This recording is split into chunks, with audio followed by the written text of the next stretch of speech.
Fala pessoal, como vocês estão? Aqui é o professor Gustavo Scacialupi e hoje a gente vai trabalhar as diferenças entre crime próprio de funcionário público e crime comum. E por que é importante a gente trabalhar essas diferenças? Porque alguns crimes, eles precisam de uma condição especial do sujeito ativo, ou seja, de quem comete o crime, para serem configurados. Já outros crimes podem ser cometidos por qualquer indivíduo. Então vamos iniciar com uma comparação. A gente tem aqui dois tipos penais que se parecem muito. Tipo penal de peculato, que é um crime próprio de funcionário público, e o crime de apropriação indébita. Percebam que de início a gente já vê que o verbo apropriar-se está nos dois tipos penais. Da mesma forma, a questão de ter a posse do bem e esse bem vir em proveito próprio do indivíduo.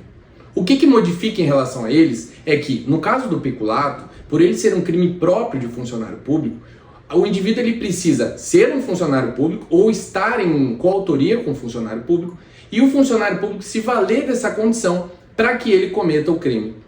Nós temos também outro exemplo muito claro do peculato furto, que está no parágrafo 1º do artigo 312 do Código Penal, e o furto.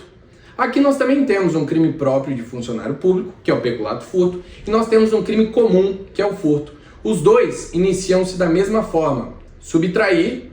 Os dois tipos penais, eles constam o verbo núcleo do tipo penal subtrair, e os dois colocam a subtração de uma coisa alheia, móvel, em proveito próprio ou de terceiro. A diferenciação é, no caso do peculato furto, nós temos que o funcionário público ele se vale da condição, que ele já é funcionário público, para cometer essa subtração. No caso do furto, não há essa necessidade.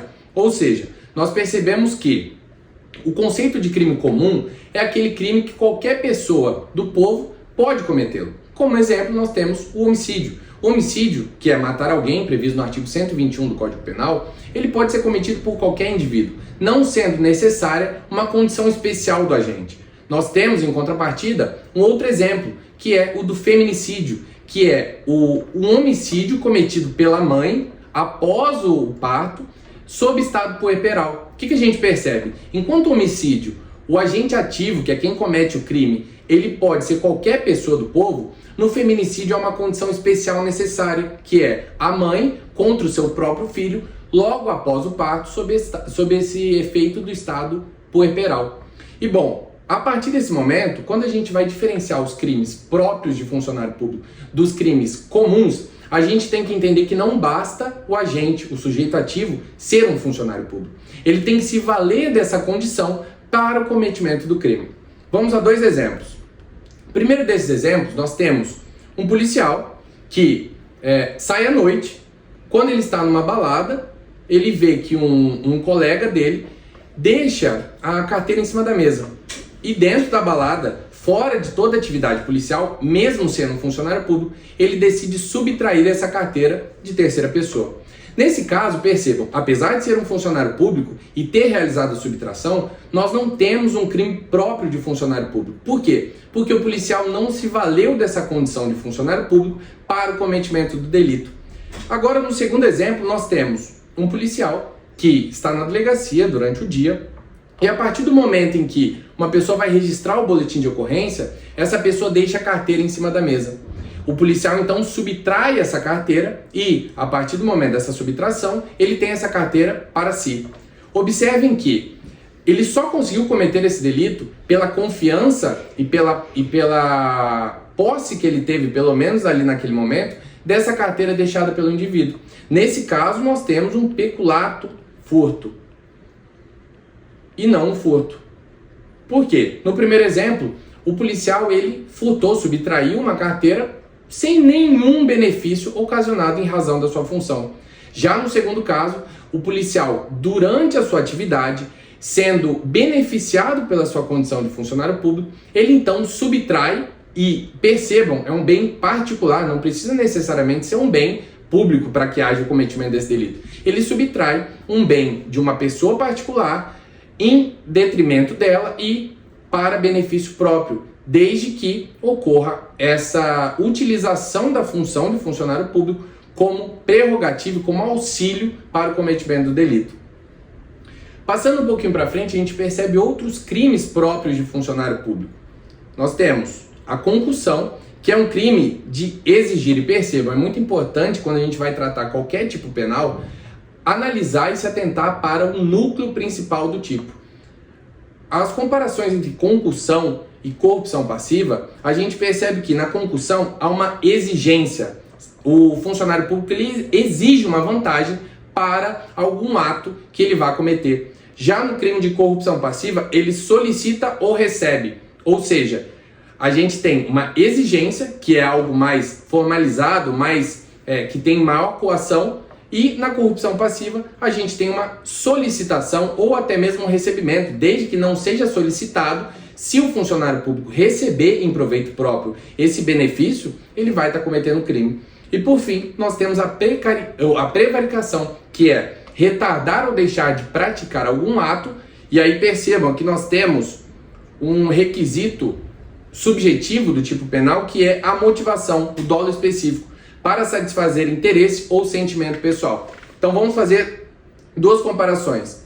Se porventura eu funcionário público, deixo de praticar algum ato por um motivo que não seja satisfazer interesse ou sentimento pessoal, eu não cometo o crime de prevaricação. Eu posso estar cometendo outro crime, mas não cometo o crime de prevaricação. E o que a gente tem que perceber também quando a gente vai tratar de prevaricação é que vai incorrer neste crime desde que não incorra em crime mais grave. Porque, como a gente já sabe, existem aqueles crimes omissivos impróprios, em que o agente ele tem o dever de atuar e ele não atua e acaba incorrendo num tipo penal de forma omissiva.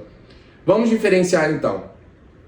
No caso da prevaricação, a gente observa que o funcionário público ele deixa de atuar, ele deixa de praticar um ato de ofício para satisfazer interesse ou sentimento pessoal. Mas imaginem a seguinte hipótese. Se um policial deixa de atuar, de proteger uma vítima por interesse pessoal, ou por sentimento, ou por qualquer outro motivo previsto na legislação, e essa vítima venha a ser morta, ele pode responder omissivamente pelo crime de homicídio. Então a gente tem que sempre perceber essas diferenciações para a gente poder conceituar da melhor forma. Para finalizar, eu lhes pergunto, pode o particular responder por crime próprio de funcionário público? A gente já observou que, para que haja um crime próprio, há uma necessidade, há uma circunstância do agente, do sujeito ativo, que é necessária. Nesse caso específico, ele precisa ser funcionário público e ter algum benefício no cometimento do crime em razão dessa condição de funcionário público. Mas o particular, ele pode responder por crime de peculato, ele pode responder por crime de peculato furto? E a resposta é positiva. Ele pode responder desde que em coautoria com o funcionário público, sabendo dessa condição do funcionário público. Para finalizar, vamos ao exemplo em relação à coautoria entre particular e funcionário público no cometimento de crime próprio de funcionário público. Eu, advogado, não sou funcionário público, tenho um amigo que é policial militar. Ele decide então, dentro da guarnição, dentro da atividade policial, quando todos foram embora, ele decide furtar os computadores que ali estão. Ele então responde por peculato furto e eu, sabendo da condição de funcionário público, respondo também pelo peculato furto. Por quê? Porque caso ele não fosse funcionário público, ele não teria a prerrogativa de estar na guarnição, de estar no ente público ali após o expediente. Então ele se valeu dessa condição de funcionário público, teve prerrogativas e teve um benefício para o cometimento do crime. Dessa forma, ele, assim como eu, em coautoria, respondemos pelo crime próprio de funcionário público, que é o peculato furto nesse caso específico. Então é isso, pessoal. A aula de hoje foi nesse sentido. Quaisquer dúvidas, estou à disposição.